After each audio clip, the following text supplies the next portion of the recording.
I definitely think that criminalizing sleeping on the street is something that Gainesville really needs to reconsider. Homelessness is a huge issue in many cities, Gainesville included, but city officials are trying to look for a way to get people off the streets and into shelters, all in the name of public safety. The proposed ordinance would make sleeping on the streets illegal.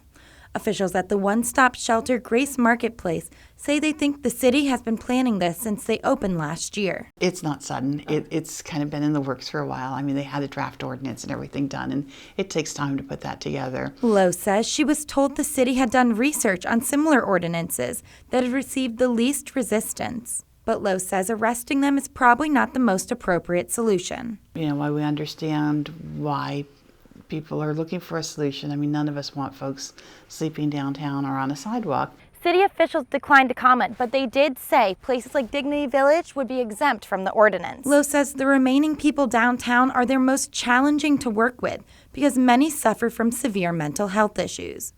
They're not going to be good candidates for the type of living situation at Grace Marketplace or in Dignity Village. The tent city is where many of the homeless people would end up, since there isn't enough room for everyone in the shelter.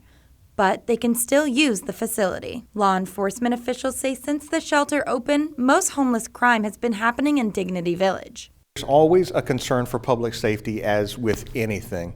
We just live in a world where crime is a reality. Tobias says the homeless population tends to criminalize each other more than the public. They tend to steal from each other and fight each other, and just the crimes that we've seen against the public are those nuisance crimes, such as panhandling and things of that nature. For now, the ordinance has been tabled, but the city commissioners are expected to revisit the issue soon. Amanda Jackson, WUFT News.